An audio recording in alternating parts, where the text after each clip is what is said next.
Welcome, all just take your seat and remember to get out your lab notebooks. And we had no homework last time, so just find your seat and we'll get started. During this time, usually students take about a minute or two and I let them get their chatter out as long as they're working to get their things out. On the board, I have the early work question. All right, so hopefully your lab notebooks are out and we have our early work question on the board. Today's question is, why do we keep food in the fridge? And it says in your response, please include the words reaction, rate, and temperature. So this question is to get you thinking about last lesson. What did we do last time? Because we will be building on this information in today's lesson.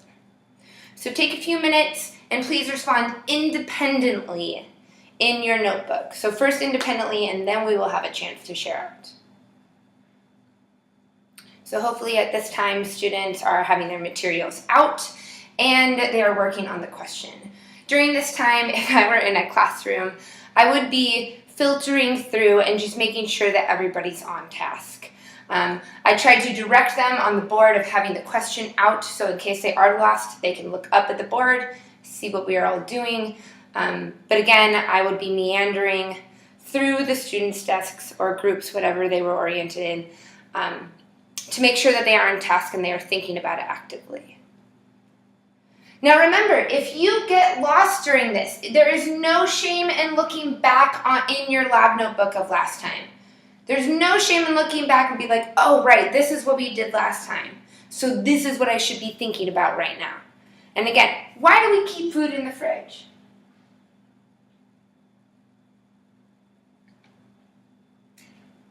Usually I would budget a bit more time for them to respond independently. And so once I feel as though the class is no longer on task and that they have completed the task already, I will then say, now turn to a partner around you and discuss. Did you guys think similar things? How did you use the words reaction, rate, and temperature in sentences? Take a few minutes and compare your answers with a friend.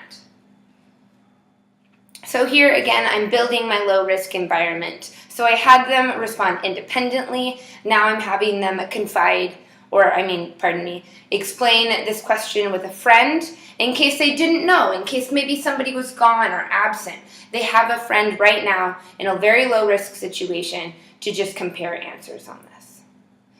Again, once I feel as though the students have stopped working on the task and that they have already completed it, I will then say, all right, so now let's try to discuss this as a whole class. What do we think? Why do we just keep our food in there? Do we just keep it in there because we like it to be cold? Are there any health reasons? Has anybody worked in a restaurant? Does anybody have their food handler's permit? And so we know that there are strict regulations about keeping foods in the fridge. And why do we do that? What does that have to do with reaction and rate and temperature? Now again, I'm working on wait time, and so I would wait before all of these questions in case students have things to respond with. Whenever students do respond, I try to have them compare to one another. Rather than using me as the mediator, I try to have this discussion be a discussion between peers rather than with a discussion between me. I do, as in my lesson plan, have a set of guiding questions in case the class is stumped in terms of, are there limits to the effects of temperature? And they would be discussing whether or not, if you freeze it, does that completely stop a reaction? If you boil it, does that mean it continues on at a faster rate? And then I would ultimately try to connect them back to what evidence is there in our last lesson that supports these thoughts? Can anybody describe that evidence in terms of the collision theory? Who feels confident about that? So ultimately, we would be getting that the whole class is on the same page with temperature. And so this would be taking longer than obviously what I am discussing right now. But this point is so all the class is on the same page about temperature so that we can move on. the next thing I have is moving on to the learning targets. So I would, as to conclude this early work question, I would be saying, now take some notes. Maybe a peer said something that really clicked in your head. Take a minute or two and write down some last minute ideas about this. Maybe somebody said something that really explained it to you. Take a second and jot that in your notebook so that you have something to study for when it comes to an assessment time.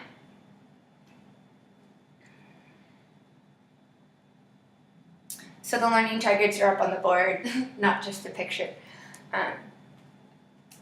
And so we will continue there. So today's lesson is I can qualitatively describe the effects of concentration on reaction rates. I can qualitatively describe the effects of temperature on reaction rates, and we've already done that, or already started doing that with our early work question. I can use math and visual representations to inform a reader. So today we're going to be working with math and visual aids to explain our thoughts. And lastly, we will be able to say that I can explain the effects of concentration on reaction rates. So not only qualitatively describe, but also explain. So who knows how we use the word explain in science? Is it the same as an English class? So I prompt them to put these in their own words. What does the last learning target mean to you? How would you explain something? Or maybe if we're not quite ready for that, how do we describe something? What does qualitative mean? And we usually discuss these terms as qualitative versus quantitative. So what does qualitative mean? And again, I would always sure to call a student by name to give them a purpose and place in my class. And I would again try to redirect students to be talking to one another rather than to me. This usually takes about 5 minutes.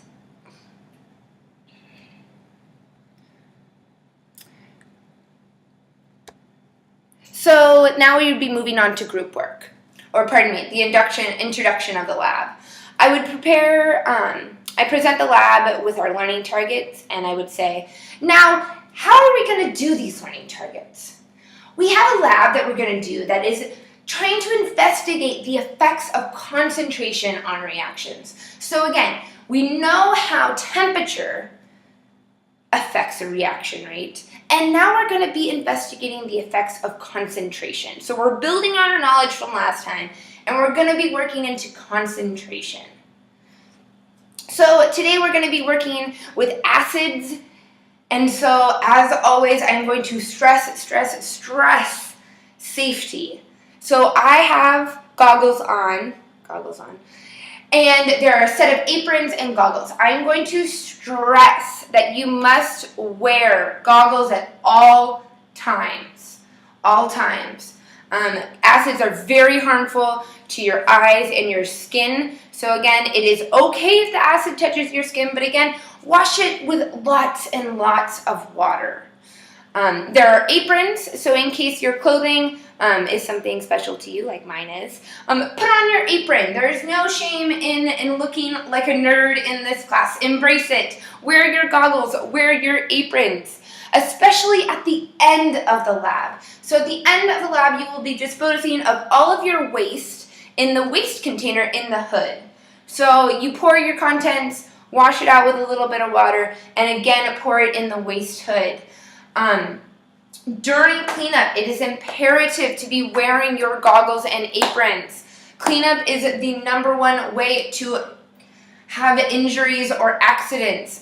Things splash up on you, and I do not want any acid to be able to splash up into your eyeballs.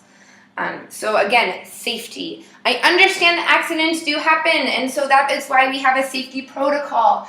Please just let me know. I understand that accidents happen, and so it is okay if something gets spilled, just please alert me.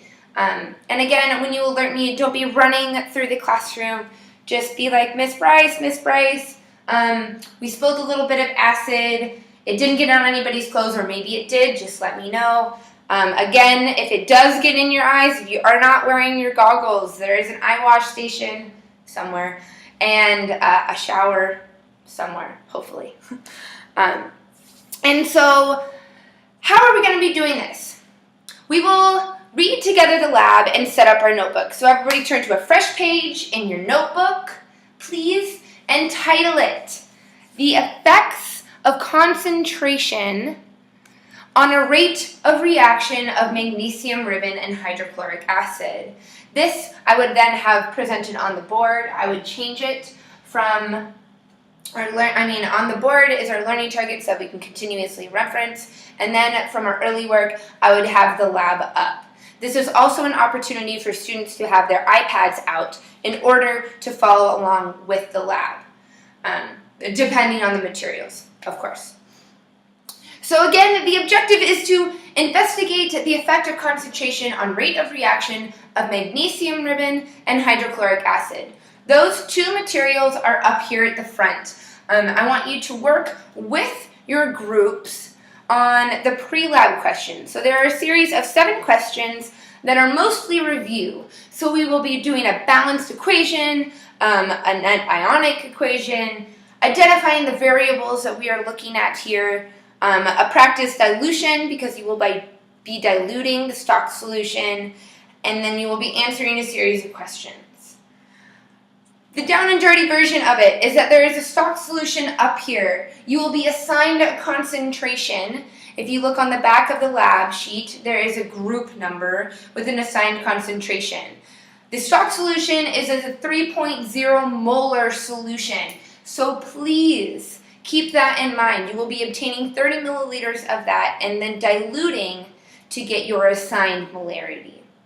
Once you finish your pre-lab questions, please come up front, check them off with me before you grab any materials. I want to double check answers so that we are all on the same page of the lab. Again, once you are finished with the pre-lab questions, come up front, check your answers off with me. Then you will be able to grab your safety materials, so an apron, goggles. Ladies, you might want to tie your hair back if desired. And you can grab your materials and start your dilution process. Please make sure to use distilled water and that you get down on parallel with the graduated cylinder to make your measurements. We do not want to suffer from parallax error. No, none of that. Do we have any questions about where we are going from here?